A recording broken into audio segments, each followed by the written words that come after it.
We are live. Yeah, we are. Okay. I think it might be on going live on Instagram. We'll see. Hey, yep, there we are. Hi, how are you, Marni? I'm good. I'm good. It's a beautiful sunny day in Brooklyn. Oh, How that's are you? great. We're good. We got a little bit of rain yesterday, which we always need in California. So I can't complain, even though I do. I got soaked because I went out when it was like the worst time to go out. But Yeah, yes, I know that California desperately needs it. I'm adjusting back to, I was upstate yeah, caregiving with my grandmother, and it was, I left a bunch of snow on Monday, and then got to Brooklyn and it was in the 60s. And so it's nice. pretty crazy. We're in spring here. I know. That's so great. Yeah, no, we're a little spring-like, but yeah. So how are things then up there caregiving?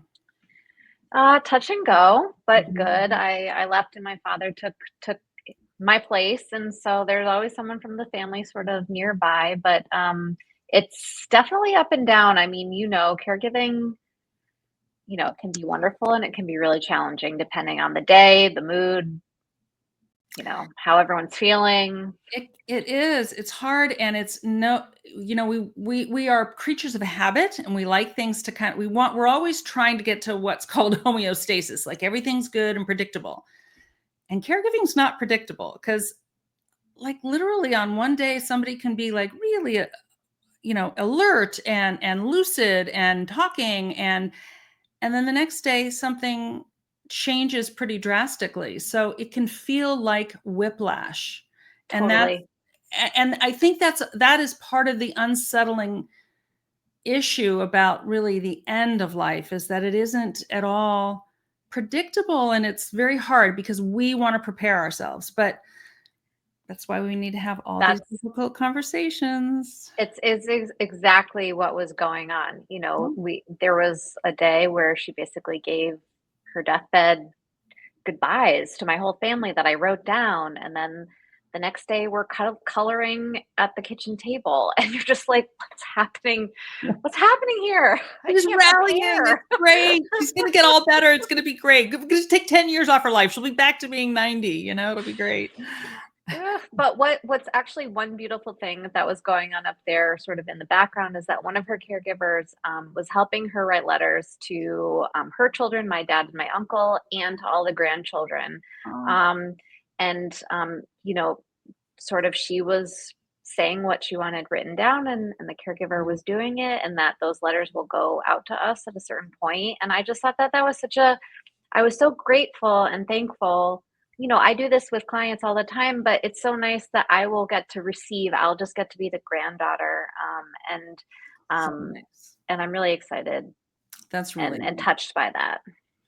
That's really nice. I that's really super sweet. And I know at some point we want to talk about some of these social emotional things, but I'll tell you another thing Yeah. that's really on my mind right now is stuff, like all of Yes. the stuff, right? Like my husband and I are kind of going through this time period where we're thinking about, we're getting ready to take a trip. So, and we do have a house sitter, so everything will be secure and the cat will be taken care of. But it's also just organizing our stuff to leave. But we're looking around, we're like, we just have too much and we don't need it. And being aware of how much I had to take care of, I still have stuff from my parents. And then it's tax season. So we're putting all of those things together. And again, stuff, it's like Stuff. paper, digital. And so this is a thing that a lot of families go through is people in their life, they accumulate things. And one year this might be really important to us. And then, we grow up and it's not anymore. And what do we do with it? And it's so hard for people to give things away. It's hard to donate things. But you know what? I made a trip to, a donation site this weekend and dropped off a carload of things. And I felt such release in doing that. But it's hard. It's not easy. It What is do you hard. find? What do you find? No, it's I find the exact same thing. One of the things that I've done the last few years is the week between Christmas and New Year's, I go through every drawer, every closet, the pantry to see what's expired, and I do one room a day. Yeah, Um, and like you're saying, I mean, I live in Brooklyn, so I'm hauling my stuff by hand, but I'm taking trips to the local donation center, and it does feel good. It starts the new year fresh for me, where I get to start knowing that the space around me is organized and that I am letting go of things that no longer serve me. But it is a real thing, like you're saying that there's so much weight put on things, especially things that belong to people that we love. And how do we separate out things yeah, that are, we're okay to keep and that it's okay to let go of? I right. remember when I was in my early 20s, a good friend, his mother died and his father had already passed. He was left with a large house of stuff. His mother was a hoarder of fine goods. It was not garbage, but there was just every closet, everything was full. And he was left to have to deal with all of it, to clear Yeah, out an entire house. And so there was a bunch of us who would come and, help clean and organize and take things and donate and to try to sell. And it was an extra trauma. He had yeah, lost his parent and then was left with all of these things that she hadn't dealt with herself. yeah, And it's a real thing that a lot of people, their basement is full of their parents' furniture yeah, yeah. or clothing, or and how do you deal with the emotional aspect of things? Right, right. Yeah, it's really hard, and I know having gone through with, some of my parents' stuff, that was a decision my husband and I made. We're like, we just said to our children, who are adults now, but and one is very much a minimalist, and the other is a little bit more sentimental about stuff, but by no means a hoarder. But it's this thing of we said to them, nothing we have in this house is really that precious. The stuff that's really important, you kind of know what those are. I have some heirloom jewelry from my mother that I've already talked to my daughter about, but I also said, and I really don't care. I won't know. I don't care. Do what you need to do, Yeah. Like don't maybe the ring isn't the first thing you pawn to get some money. But hey, if you're really in a pickle, I'd rather you survive, So in the event you need that. But yeah, the stuff is like just, you know, and then I know up in our attic, we have all the things that our kids made when they were little kids, and I haven't had the heart to throw them away, but I'm like, "Really? How many of these things do we need to keep?" It's a hard thing. It's a hard I thing, and I do feel like there's a cultural, maybe generational, maybe it's not cultural. There are probably cultural issues too, right? But there are definitely some generational things. My mother was of the generation that collected things, Sure.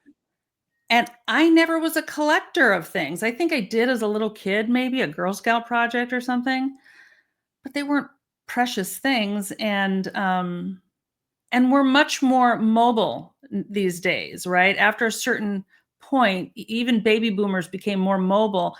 So we didn't want to carry our stuff with us everywhere we went. But I mean, there's a lot of people who spend lots of money every year with stuff in storage that they never look at. For how Well, there long do was you do that? It's totally true, and there was actually a really interesting New York Times article recently about, China. Everyone used to have large china sets, and there was a family, and it was passed down, I think, from, like, 5 generations, and it's to the next generation where, like, it's just 2 sons, and they're like, "We don't want this," and, clearly there's family history. This has Yeah. come, through different countries, and and there's a weight to it, but also there is not a desire by the next generation, and how can we also just be okay with it? I think that, you know, for me as I age, like, it's the experiences with my family and my friends that mean the most to me, that carry the most memory. It's really no longer getting that gift or that thing that's kept in my house. Of course, there are I love things. Yeah, yeah. But I've really started to try to minimalize, knowing that first of all, having less can feel better in one's apartment. Um, but I really do think that we are the ones that put a weight on it. One of the things that I've found, in my own family, when you're talking about jewelry and heirloom, those things can really be amazing to pass Mhm. down. And they're also a little more mobile, and, they can share memories. For my grandmother, she sat down the grandkids at the table. We picked numbers, and it went around in a circle where we got to pick something that we wanted. It wasn't just Wow. thrust on us that we wanted. She was sitting with us, and Wow. she shared the story behind that piece. Nice. And so it was this meaningful thing where we all got to hear the stories. We all got to choose things that had meaning for us, but we Yeah. weren't left with things that maybe we would feel that we needed to keep, or that maybe we wouldn't wear, or whatever the thing was. But by doing it as a family, it became something meaningful. Yeah, yeah, absolutely. And oh gosh, there's so much you can do with that. You could videotape that session or you could write something down or but I love the storytelling. That's where the emotional piece comes in and it's so beautiful and that you each had a choice and you got to Yeah, hear what you want, hear about the piece that you wanted. Yeah, it's a tricky thing, and I think it's just important too. I think it's made me more aware of being a conscious consumer rather than a um, you know, buying more of something than I need, right? Like I don't need to buy the t-shirt in every color it's offered, right? right. It's fast fashion that's just going to end up in the landfill. So what do I really need? How can I trying to think like how can I live I don't want to I don't know. Have Like, you can I read the can I live like somebody I wanna hear about this book because 'cause we've talked about it, but I wanna live Yeah. like somebody who could actually travel for 2 weeks with a carry-on. I don't know if I'll ever get there because I'm packing for a trip next week, but that's a goal of mine, right? I only have a carry-on suitcase. Awesome. Well, tell me about this book because you have talked to me about this book. Yeah, the gentle art of Swedish death cleaning is really this concept of, while you're living, not taking care of your own items, to Yeah, really be thinking about things intentionally. What do I love that I want to look at every day, and it's part of my life? What can I start to donate or give away, yeah, or, like what my grandmother did, give on to the next generation in a thoughtful way, where you're not giving everything, you're just giving something small. yeah, um and with the intention of not leaving a mess behind. yeah. They also made it into a TV show on Peacock. There's like one season, it's executive produced by Amy Poehler, and Oh so god. it's funny, it's meaningful. I made both my parents watch it, and I was like, "Oh, look at this show. Let's watch this." Um, to get We're not them thinking Swedish. Why are about we it. watching this? But no, I love this. But, it led to a conversation with, my father. My father is a painter. He was a dentist, he's a painter. A lot of dentists, fine motor skills. Yeah. They do a lot of art. And he has hundreds of paintings in the basement, hundreds, of very colorful geometric art. And my sister and I are always thinking, Dad, what are we gonna do with all of this? This is Yeah. not necessarily my style. I have some in my apartment and I love them. And what are we gonna do with hundreds of them? And so, we've talked as a family, and at his funeral, everyone's gonna walk away with a painting of their choice. There you go. There you go. Party favors, it'll be great. How can we Big make ones, this big fun? ones, but yeah. I love that idea though. That's really nice. And I think that I'm gonna have to watch that show because that'll be fun. But just it's starting that conversation of like what how much meaning do things have Yeah, and then what kind of not putting too much pressure on anyone to take something that they don't want. And yes. that's not a rejection of the person who's offering it, but it can sure feel that way. So how do you navigate that conversation? right? That's, I think, what I is at the core of some of this sometimes is one person has a value of these things represent me. So Yeah. I want to give them to you for you to remember me. And the special times we had when we used this china or this stuff. And the other person's like, but I already have some of my own special stuff, or I don't I don't entertain like that, or I live in a small apartment. I can't have, so whatever it might be, but there can be a disconnect between what one person's set of values are and the other ones. And so how do you navigate those conversations? And I think it's about being as sensitive and understanding of the each other. Um, and sometimes it's just a matter of I really think it's excuse me, I think it's important not to make promises you can't keep, right? So if Mm-hmm. someone says, uh, "Promise me you'll do X, Y, and Z," can you make that promise? Be thinking about whether you can make that promise and keep that promise. But maybe it's okay to say, "I'm gonna do the best I can." And that's non-committal, but it might be where you are. And then the other part of it is if you're the other person and you have the stuff, is thinking about, are you asking people to make a promise that they can't keep? And so that's, for me, that was the lesson I got after managing all my parents' stuff. And believe me, they did not lay a lot of. There was just stuff because they hadn't, you know, minimized a little bit. But there was just one. I think there was one thing my mother said. Please, just don't let the love seat. Just don't let that go. I'm like, okay, well, you know what? It's in my garage. So maybe someday someone will have it, but I don't have space for it. It's in my garage. It's where we sit and put our shoes on before we go out for a walk. I mean, it's being I used, mean, but maybe it can be reupholstered at some point and brought new life into making someone happy, but it's true exactly. that, we're always given.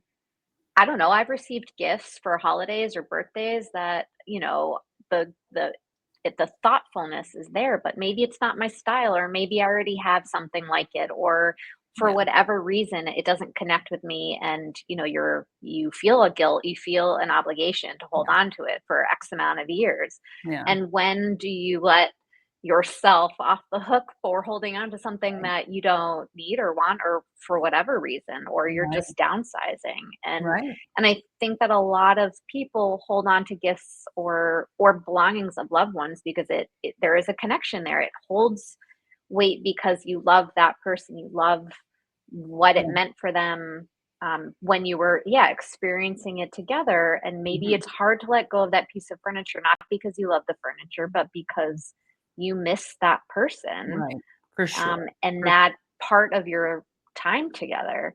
Um, and so it's really also just sort of pulling apart the threads of why can't I let go of this? right, right. Like, what is holding this for me, and how can I maybe write down the meaning for it, or work through those feelings that are keeping you tied to things. Absolutely, absolutely, and yeah, so those are just really important things. I did want to ask you because I am not an expert in this particular thing, well, in many particular things, but digital stuff. So the digital afterlife that's left behind.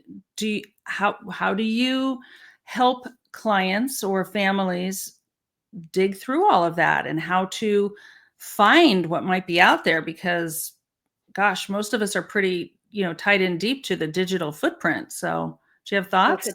it's a real good one. I suggest to everyone, to have a digital password manager. So, your passwords are protected in a secure way, but also, most of the digital password managers, you're able to name, emergency contact, so that if something were to happen, they would have access to it. To Nice. have a digital vault, stuff, just like we're saying, I'm thinking about the wildfires in California. There are there are times when we lose, or there was a fire in my apartment building in 2019, Mm, and many of the apartments were flooded with water from the firefighters, and mm, things were lost, and papers, important paperwork. So how are you making sure that you are protecting your important paperwork in a way that can be transferred or, mobile with you? So a yeah, digital vault, I think, is really important. There are great ones out there. yeah, um, and yeah, I mean, it's this idea of how can you declutter as you go, whether it's, taking that 5 minutes in the morning and unsubscribing from all of that spam email that you're getting and those newsletters that you're not reading, so that you right, can make sure that those important things are right, being taken care of. right, It's managing your subscriptions and having, either a spreadsheet of your subscriptions or some way of knowing what do you have? It's really taking an inventory of, okay, where are my online digital assets living? right. Whether it's your bank accounts, your investment accounts, um, your travel points, your Oh, yeah. loyalty points, All all of of these that. Yeah. things. And as you're looking through it, you might actually save some money because maybe you have 5 digital subscriptions to streaming services and you're only watching 3 of them. But that 6.99 is going out the window every month I that know. you're not paying attention to. So it's also a way to be like, all right, maybe I'm going to save a little money now by being paying attention to that stuff that's Right, living right. online. It's a real issue. I think the I was giving a course on digital legacy, and I asked people, how many photos do they have in their digital, mine has currently over 38,000. I am not proud of Wow. this. Wow. There are And is that on I your have a dog. I phone have a or lot of you downloaded photos. them? Huh? um Yeah, there's a lot of pictures of Penny on there. But but the point is that there are apps that help you clean these up. There's one called Cleanup, Oh, where you can go on and it'll say you have 80 screenshots of X. Do you need all of them? And you can say no, and it will delete them in bulk. Or if you have 100 photos that look very similar, you can pick out the one that you like and it will delete the rest. yeah, And there's a way in which you can sort of slowly start to organize these things so that you can make them into something that you're actually going to look at, whether it's a photo book or a recipe album or yeah, yeah. whatever it is that actually becomes sort of a legacy project versus something that kind of just lives in the oblivion that you're never actually looking at. The oblivion of my hard drive, right? There is so much there. Oh my god. Or my cloud. Oh my god, my cloud. My cloud is really it's pretty full. I am like that. I mean, I think I think I once was looking for a photo and I use a Mac and so I have um the photo app that is on there and oh, I must have downloaded when my kids were playing soccer, right? I was I'm not a great photographer, but I had this camera that I could put on sports mode and it was taking, 500 shots in a second kind of thing, and all of those are on this. So it looks like in this one year, I think I took 5,000 photos or something. Not Totally. quite that much, but it feels like that. And I mean, there's no difference between most of the pictures. And I'm like, I don't want to go through all of these and find out where somebody has their eyes closed and their eyes open or whatever. I just want to dump them, but I haven't gotten to that yet. So we'll see. Well, it's the idea of progress over Yeah. perfection, whether you're taking 30 minutes a week to organize your physical space or your digital life. It's a gift for you now because it frees up space, Yeah. or it's a gift to the people down the line who are gonna have to figure out Yeah. what everything is, what's important, what's not important, Right. and have to, like, Mhm. parse that out. Really, really important. So it isn't just for us right now. It's also for who's going to come behind us to either just clean up or it's someone who we care about who is going to miss us and wants to hang on to certain things, but what do we don't want to leave too much problem for them because it's too heavy. And I mean, and it's not my right to say, oh, this is too heavy for you, but having been through it, Yeah. I guess my advice would be, if you've been through it where you inherited all of your parents' stuff, or you helped someone else clean up a lot of stuff, then when we talk about conversations we need to have, that's a great conversation to have as a person, middle age with your adult children. What do you want me like? What don't you want me to leave in your lap? Just have those conversations now, and that can guide you too about what you might throw away now and what you might stop acquiring now. So yeah, I, it's full circle. It's not just end of life. It's like even right now. Oh, completely. And I think that having that conversation as a family, um, and understanding like why certain things feel very important, or the meaning behind it, can be very helpful. Yeah. But also, if it is so overwhelming, which sometimes it is, if you've been in a house for 40 years and you've collected a lot of things, it can feel, where do you even start? And there are professional organizers, there's senior move managers. If you're looking to downside, you don't even have to be leaving your home. You can just be using these services Yeah. for someone who can come and sort of help take the emotion out of it, to be listening, to be compassionate, but also to help you make maybe some hard choices about what is it okay for us to let go of Right. and be Right. okay. Yeah. Yeah. Yeah, absolutely. And yeah, so there's so much, and this has been so good. This is our third conversation, and it's nice that Yeah, we always still have so much that we can talk about. And I I have to know. say, and both of it, you're caring for your grandmother, and I have my parents are gone, but my in-laws are alive and hanging in there. And so these are still important conversations, and most of my friends are going through this. Oh yeah. I'm in my early 60s, and so most of my friends, between 55 and 70, we're all in this right now. And it's kind of looking at how are these things, what's coming up, what's bubbling to the surface, and what do we need to talk about. And then the last point I guess I'd make is, because I do work with a lot of people who are caring for someone with dementia, this is another one that's really difficult. It's, these are conversations that sometimes you can't have after a certain point. So Yeah. that's why I'm always stressing earlier rather than later. It's too difficult to engage in that kind of reasoning and emotional stuff with someone who might not be able to follow the conversation the same way they used to. And then you're left with, you feel like you're in limbo for a while, and that's a heavy feeling. So it's important to talk about it ahead of time. And I think that the earlier we're talking about it, the less weighty it feels. Yeah. It's by spreading out these conversations, because there are a lot of them, just like what we're saying, there's endless conversations to be had. So Yeah. how can we just start casually having them Right. as part of an ongoing relationship, so that it's not all at once we have to figure out all of the things. Yeah. Yeah. Yeah. Yeah, that's fun. It's good. It's good that we're doing this, and I'm excited about that show. I'll have to take Yes. a look at that. A couple things that we mentioned today that I would suggest people maybe Google for. One was, you called it so the Swedish art of death cleaning. The Gentle Art of Swedish Death Cleaning. It's a mouthful. Yeah, It's a book and it's a show. yeah. Um, That's great. So I think if we yeah, get Swedish death and cleaning in there, we might find it. you'll find it. You'll find it.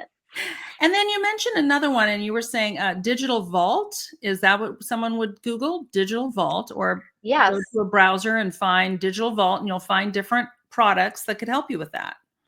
Yes, and digital password manager if you Excellent. don't have one already set Yeah. up. Yeah. Yeah. Those are Because some good ones. because the Post-it notes are not really a great option for those, because Lord only knows.